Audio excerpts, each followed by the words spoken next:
This was much better results of what happened on Tuesday regarding the NBA in-season tournament game. And, as a heartbreaking loss happened with the Detroit Pistons, I feel like was a wake-up call to wake up for the rest of the team. And they definitely played angry, and they get a really big win against Indiana Pacers. I mean, a really big win against the Pacers, especially on the road in Indianapolis. The game pretty much was pretty comfortable from, towards the end, from the third quarter to, the rest of the game. Yeah, man, this game was good. This was a good game. So let's talk about the box score real quick. I don't think we need to talk about this game too much, right? Because this was a blowout from the third quarter from beyond. So let's talk about this. And oh wow, looks like ESPN finally has full names in the box score now, because it used to be the initials and the last name, but now I can know who is who. Awesome. So we're going to start with Kevin Love. He has 15 points, and majority of the points came from the third quarter. He was balling in the third quarter. He has 3 3-pointers, 3 for 4 and 3-pointers, especially with his 3 threes in a row. All in the third quarter, 6 for 8 in field goals, 7 rebounds, 2 assists, 4 steals. Haywood Highsmith with 14 points with 2 for 2 in free throws, 6 for 6 in field goals. He is perfect on the floor. He has not missed a shot at all tonight. Awesome, Haywood Highsmith. So he is 8 for 8. Actually, it's 6 for 6. Never mind. 8 for 8. Whatever. He has 1 rebound, 1 assist, and 1 steal. Pretty darn good game for Haywood. I think he'll take it. But to me, the MVP in this game is Bam Adebayo. He has 30 points, 2 for 3 in 3-pointers, and both of them were back-to-back in the fourth quarters. They want to talk about Bam Adebayo? Absolutely, it's well-deserved. But talk about other teammates, too. I think they contributed big time in this game. But he has 2 for 3 in 3-pointers. Those were absolutely angry threes that he had put up. I'll explain why when we get there. 10 for 17 in field goals, and one thing that makes me really happy, 8 for 9 in free throws. He only missed 1 free throw in the entire game, but he made everything else, especially if it was the free throws that was absolutely needed to stay ahead against the Pacers. He also has 11 rebounds, 7 assists, 5 steals. Brilliant game by Bam Adebayo. MVP, man. Tyler Hero, 20 points with 2 for 9 in 3-pointers, 6 for 16 in field goals, 6 for 6 also in free throws with 3 rebounds, 5 assists.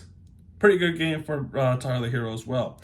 And Terry Rozier with 10 points with a 3-pointer with 4 for 9 in field goals with 1 for 2 in free throws with 2 rebounds, 2 assists, 1 steal and 1 block. Pretty okay game. Pretty good game for Rozier. But that's pretty darn good. Oh, it looks like both my cats are about to take off, or well, actually one of them just answered. Off the bench, you got Duncan Robinson with 8 points, 2 for 9 3-pointers, with 2 or 2 free throws, with 1 rebound, 2 assists and a steal off the bench. Jovic, mask Jovic. In fact, he got a biggest fan, and that fan is Jimmy Butler. Jimmy Butler was also on the side. He was on the bench, watching the game because he couldn't play because of ankle sprain. He was wearing a mask as well. Not joking. 11 points for him with 1 3-pointer, 5 for 8 in field goals with 6 rebounds. Not bad. 1 assist and a steal. Jay Rich with 2 3-pointers. That makes it 6 points with 2 assists, 1 rebound, and a steal. Javi Hecas with 10 points with 4 for 6 in field goals, 2 for 4 in free throws with 3 rebounds, 5 assists, 2 steals, and a block. What's happening? Okay, yeah. Both my cats just took off. Pacers, Siakam with 14 points. What is happening? 14 points for him with 1 3-pointer, 6 for 14 plus the and 1, with 5 rebounds, 2 assists. Miles Turner with just 9 points with also a 3-pointer, 3 for 7 field goals, 2 for 3 in free throws with 5 rebounds, 2 assists, 1 steal, 1 block. Halliburton with 18 points, 4 for 9 in three-pointers, 7 for 14 in field goals, 2 rebounds, 8 assists, 1 steal. Not the game that Halliburton would like. Mathern with 8 points, with 4 for 11 in field goals, with 4 rebounds, 1 assist. Then Shepard with also 8 points, but he has 2 3-pointers with 1 more field goal, with 4 rebounds, 4 assists, 2 steals. Off the bench, you got Toppin with 21 points with 3 3-pointers, 8 for 10 in field goals. And then you got Jarace Walker with 11 points, and then TJ McConnell with 14 points. So those were the players that you have to watch out for. Now in the first quarter, the first shot happened in a couple minutes into the game with Haywood Highsmith's layup.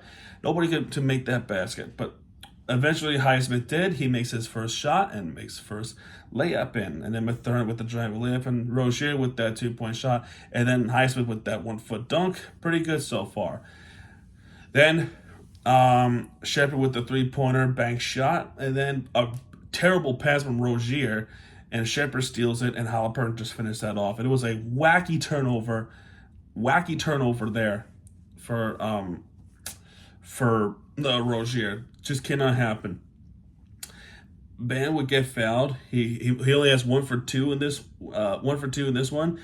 His first free throw, he missed it, and that's his only miss. He's 8 for 9, like I said.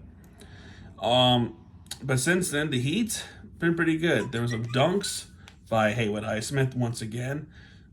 Halliburton would be a pesky one, but they would keep themselves ahead. But it's been a good battle the first quarter. Pretty good battle first quarter, and that's the game that you like to see to hype up in the NBA season.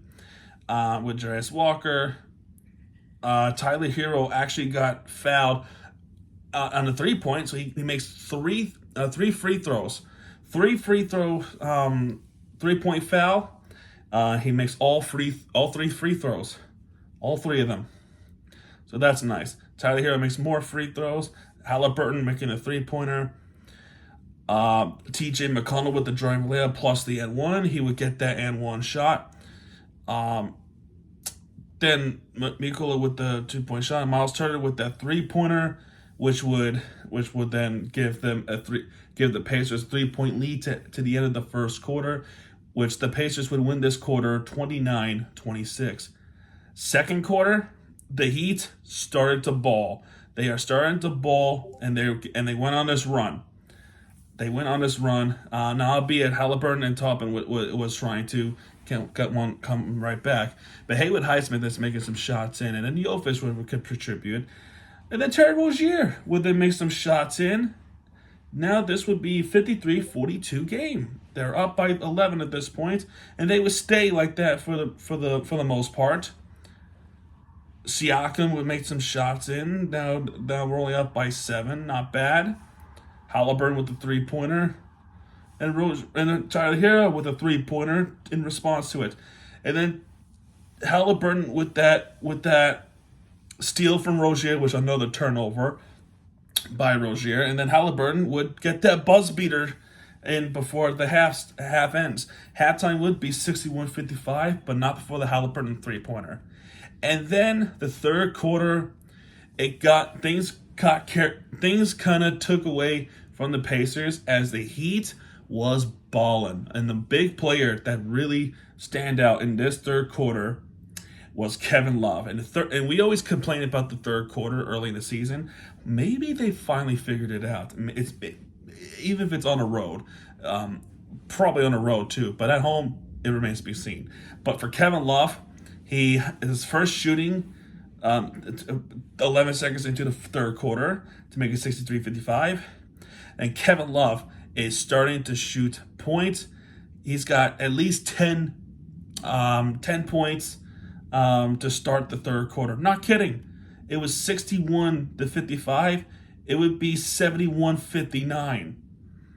And all of them, I'm not kidding, all of them came from Kevin Love with a couple of threes and a layup especially if he steals the basketball, that would cause the Pacers to be in disarray. They were shell shocked by this, and the coach, they keep calling timeouts. Miles Turner Mathurin would try to make some contributions, but Kevin Love makes another shot. He makes more than 10 points, like 13 points. He's amazing. Miles Turner with the driving layup plus the end one, and Tyler Hero will make the shot, the 3-pointer. Rozier then makes a floating jump shot, and then next thing you realize, Bam with the driving layup, he gets the and one. Bam started to make some shots, and Haywood Highsmith with the 3-pointer. This became a 89-67 lead for the Miami Heat. That is 22-point advantage. 22-point advantage for the Miami Heat. Very, very encouraging. And then the Pacers does go on a run, does go on a 12-point run with Tobin and McConnell. We were smothering the Pacers with the defense, and then things kind of shifted into their favor with this run with Tolpin and McConnell, and it became an 89-77 and 89-79 lead for the Heat. Not good. But Bam would get fouled plenty of times, and he makes all the free throws, and then he makes that one-handed slam to come back up 95-81. Jay Rich with a big 3-pointer, Freeman with the 2 free throws, and then in the third quarter, it would be 98-85 Miami Heat. Looking just a little, getting close for wear, you know. And then fourth quarter, 3-pointers start off with Duncan Robinson, as Bam was started to finally shoot more points. Jay Rich with a huge 3, Shepard with a 3 in response. And then there would be a shooting foul on Mathurin on Bam. Bam got hurt for a bit. It looked like Mathurin had his two, like this, and he pushes Bam as he was in midair. In the midsection, that looked like it hurt. So the officials were going on at desk, and they were reviewing if it's going to be a flagrant one, if there's any intent on the injury, if there was